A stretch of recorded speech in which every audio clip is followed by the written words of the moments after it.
Welcome to the vlog. Welcome to the vlog. Welcome to the vlog. Welcome to the vlog. Welcome to the vlog. Welcome to the vlog. Welcome to the vlog. Welcome to the vlog. Welcome to the vlog. Season 5. Welcome to the vlog. Faith is the substance of any other channel. I've wanted to race an Ironman since I was 18 years old, and before now, I've never felt ready to embark on this giant feat.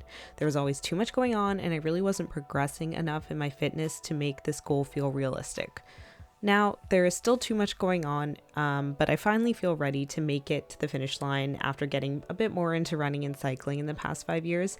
I've been training for this Ironman for the past 6 months, and we still have 6 months to go, so I wanted to discuss some of the ups and downs that I've been experiencing. Biking, the first love of my life, and I have an easy relationship with it. In my opinion, it's the most enjoyable out of the 3 sports, and it's the one where I feel I have the most potential to grow. It's also so low impact. I just feel like I can go as hard as I want, and I won't be injured the next day. I also feel connected to my family through cycling, and I have a lot of fond memories throughout my life connected to it. When all of this is over, I can see cycling being the activity that I see myself pursuing and exclusively focusing on. In terms of my training for the past 6 months, I've been really focusing on building my base through Zwift rides. So the indoor aspect of my training is mostly based on the weather limitations, but Zwift also has a lot of great benefits. I've been really able to push my power capacity with Zwift, and I've seen incredible gains in both my fitness and mental resilience. Going forward, I'm going to be using a combination of both Zwift and outdoor rides to improve. I recently took an FTP test to calibrate my power threshold, and now all of my indoor workouts have gotten significantly harder, and it's a double-edged sword because while I'm proud of myself for improving my FTP, it's actually making a lot of my workouts a lot more difficult, and I honestly just feel like throwing up by the end of most of them, which isn't a good feeling. I'll get more into it later, but I'm really starting to understand why fueling actually matters. But I've been really enjoying just feeling myself getting better at cycling in the past 6 months, and I'm really excited to kind of continue pushing myself and get up in the intensity. And of course, after an intense ride, I tried to eat a lot of pizza and also tried to meet my step goals just to keep the blood flowing in my legs. The next day, we slept in. Guys, we're up. We're prioritizing recovery. We're looking cute at work.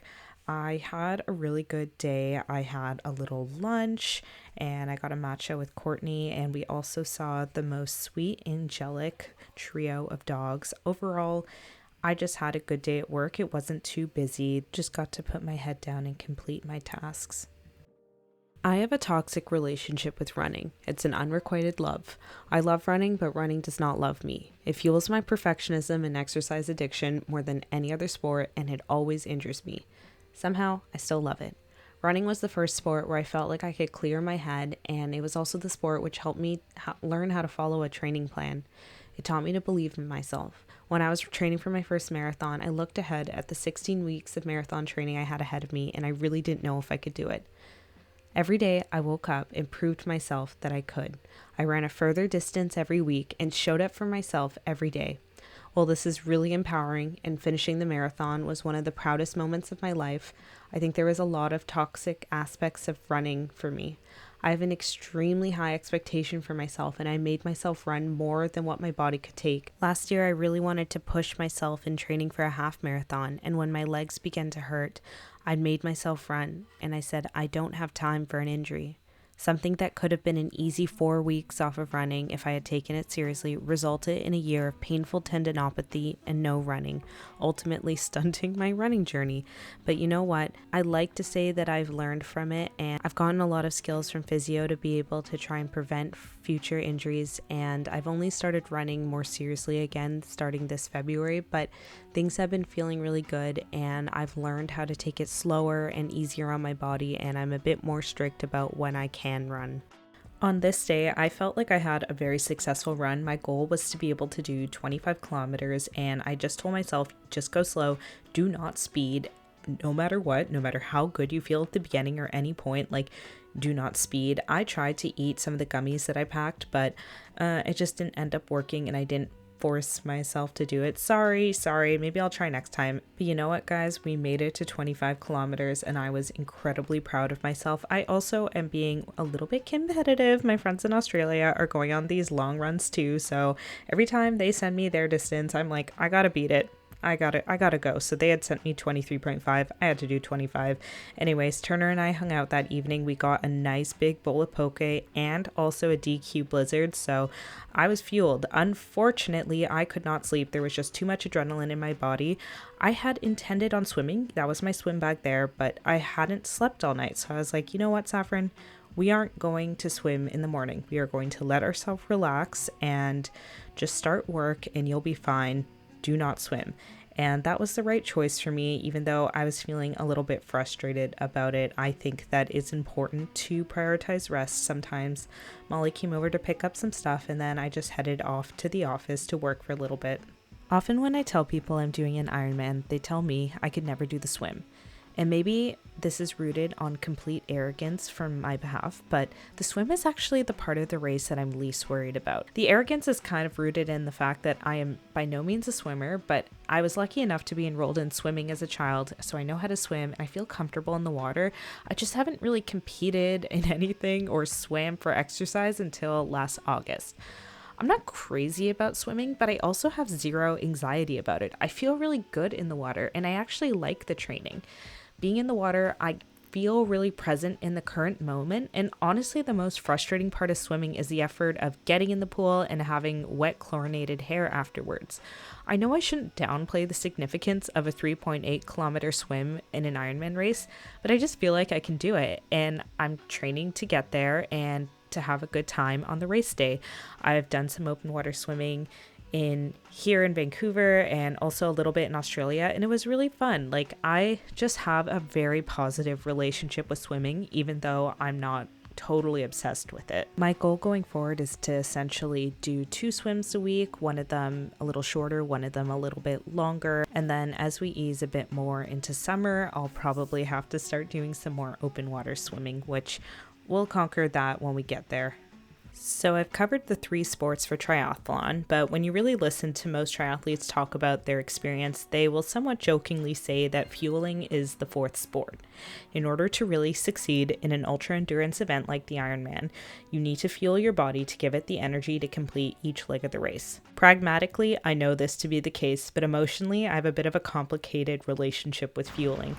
On a more physical level, it is uncomfortable to eat food while doing an activity.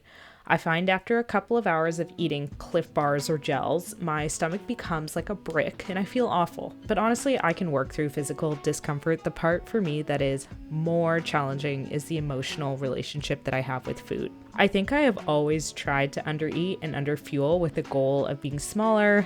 A part of me takes a lot of pleasure in doing these long and strenuous activities with really no intent of eating enough that day to make up for the energy lost. Up until recently, I got away with it during my training. I was hitting all of my goals and I didn't want to eat more than what was comfortable for me. But lately the training has been getting more intense and more difficult. There are days where I'm doing 3+ hours of cycling or running, one day after the other, and I find myself struggling. I also have to grapple with the fact that underfueling often leads to injuries, and that's the last thing I want to give myself. So even though it's going against everything that feels comfortable to me, I'm going to try to eat more. I'm trying not to skip lunch or breakfast. I'm going to try and fuel during the activities and to focus on eating more carbs and protein. And I mean, this is the most important goal in my life right now, and I really am trying not to let the compulsion to be the smallest version of myself get in the way. I'll argue that there is a 5th discipline of triathlon, and that is sleep and recovery. Out of all the things I've talked about, I know I've said I've struggled here and there, but this is my true kryptonite. I am a high-functioning person without sleep or rest. I may not feel happy or good, but I will definitely continue to function and do well in the things around me. What I'm learning now, though, is that everybody has a limit. I am not an endless pit of energy, and my health and body will give out on me if I don't take care of it. It is just so hard to balance everything, though. I am not training for an Ironman in a vacuum. I have a whole life that needs tending to. I have multiple jobs, I have family, I have a partner, and I have friends that I want to show up for. And honestly, I want to be social and I want to have fun. I'm 26, I want to have fun. So in this equation, my brain oftentimes will say, you want everything and you can function perfectly well on less than 6 hours of sleep. Let's set that 5 a.m. alarm and you go out late. I'm learning that this is not totally helpful in how I feel throughout the day. I'm starting to realize that even if I'm not feeling tired through my physical body, my mood and happiness are totally affected when I don't sleep enough. I feel strained, I feel irritable, and resentful more often than not. On the triathlon side, not sleeping does not lend to effective recovery and improvements in training. I'm trying to reframe the need to sleep as a discipline in the sport so that I can say, okay, you need to do better, you need to improve in the sport. You guys hear me say things like, I let myself sleep in and I was proud of myself for it, and I know it seems small and kind of an insignificant thing to be proud of, but I used to deny myself rest unconditionally. No matter what was going on in my life, I would get up and make sure I would exercise. So I'm really trying to have more of a holistic, bigger picture view of how I am training for this Ironman. Scoop. Oh, the video. I'm just Okay. looking at them. The rest of the can of liquid food. It's back with it. Sorry. I knew you were gonna have. This is training for when I have my own dog one day. No, you're not. This is dramatic. I'm mouth breathing, so you don't even want to smell this milk. Oh, yeah. So like, go put yourself in between the bowl. So yeah. So right here. Like Okay, sit. Okay, good. He knows the drill, so it should be good. Stay. Okay. Good boy.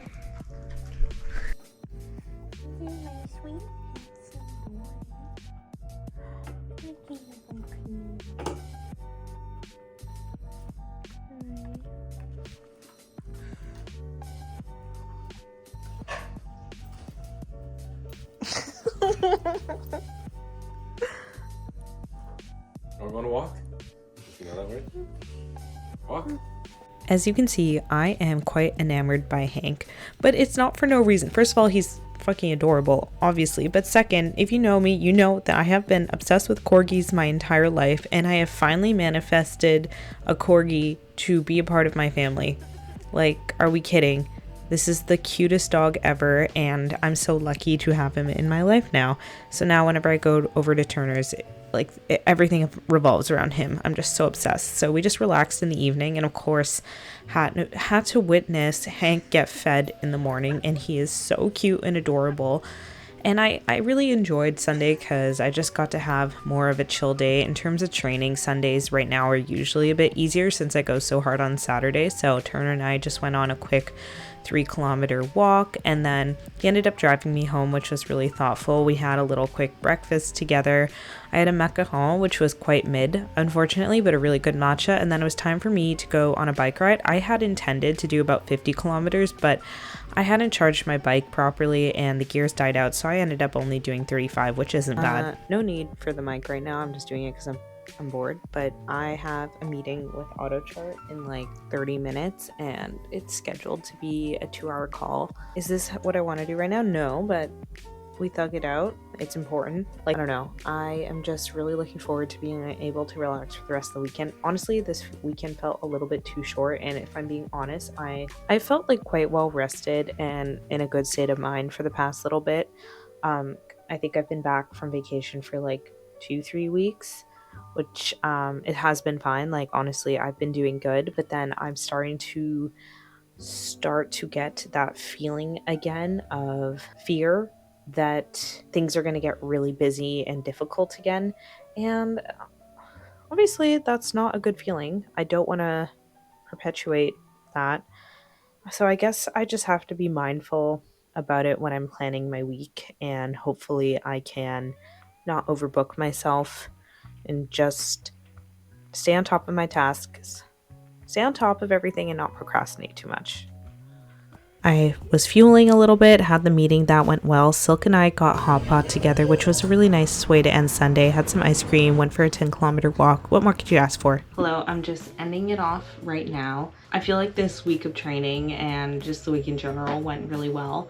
And next week should be even more fun. I think I'll be able to incorporate even more outdoor cycling into it because the weather looks really amazing, which I'm excited about. Obviously riding outside is a lot more fun, and today I didn't get to ride as long as I wanted to because the shifting on my bike wasn't working, but we thug it out, we move on. Having a bit of Sunday scaries right now, like I kind of alluded to earlier, but I'm trying to remind myself that there's going to be like a lot of things that I do enjoy throughout the week next week, and when I actually like kind of focus in on the things that I'm like anxious about, I know that I can do them, and it's like very like achievable tasks to get done within the week. So I'm excited. I felt like this week of training went well too.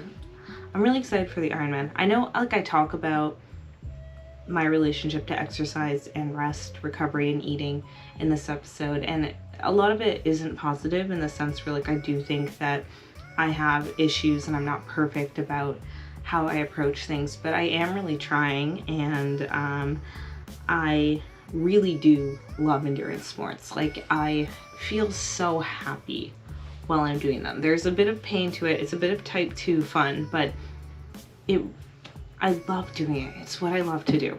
I think like training for this whole process makes me happy, and it makes me feel accomplished, and I feel like it teaches me a lot about discipline and organization. So I know that, you know, as we're heading into like the second half of training, because I've been training for 6 months and then now I'm going to the second 6 months, like I know it gets harder, but it also gets more fun, and I get to kind of push different boundaries about myself. So that'll be good. Thank you so much for watching, and I'll see you next week.